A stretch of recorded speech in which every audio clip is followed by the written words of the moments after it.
MQM की जो सूरत हाल है, मैं एक बात जो कहता हूँ कि वो मरा हुआ घोड़ा है कराची की सियासत का। मरे हुए घोड़े को जिंदा करना, खड़ा करना, रेस में दौड़ाना और रेस से जितवाना, ये खुदा के अलावा दुनिया में कोई ताकत नहीं कर सकती। नून लीग का क्यों सफाया होगा सिंध में? उन्होंने बशीर मेमन, जिसको सियासत के अलीबे का भी नहीं पता था, उसको सिंध का सदर बना दिया। दावे किए कि वो अंदरून सिंध से 22 सीटें उनको जीत कर देंगे और आसिफ अली जरदारी की जमानत भी जब्त कराएंगे। अब जिस आदमी की सियासी सूझबूझ का ये आलम हो, तो आप अंदाजा लगा सकते हैं कि उन्होंने फैसले क्या किए होंगे।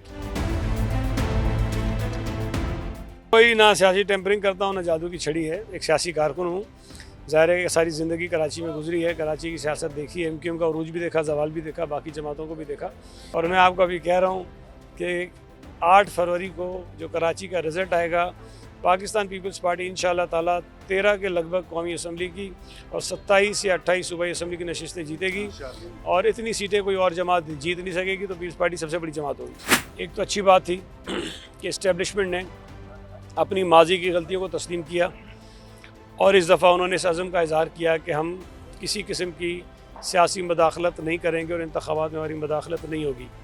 मुझे 100% उम्मीद है कि इंशाअल्लाह ताला 8 फरवरी को इसी तरह से होगा।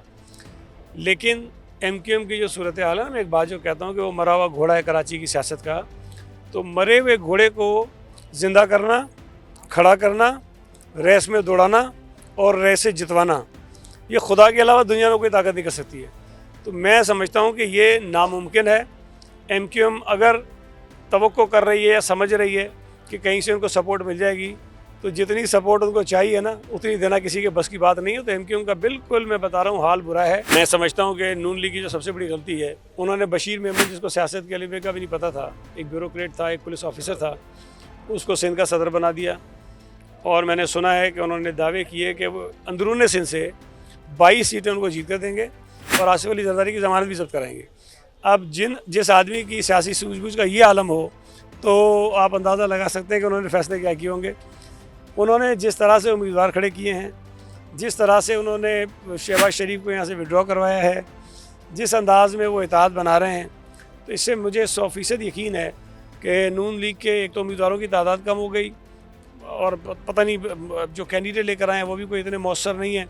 तो इसलिए मैं ये बात यकीन से कह सकता हूँ कि नून लीग का जो थोड़ा बहुत वोट था 18 में, इस दफ़ा वो भी कम होगा और साफ़ हो जाएंगे।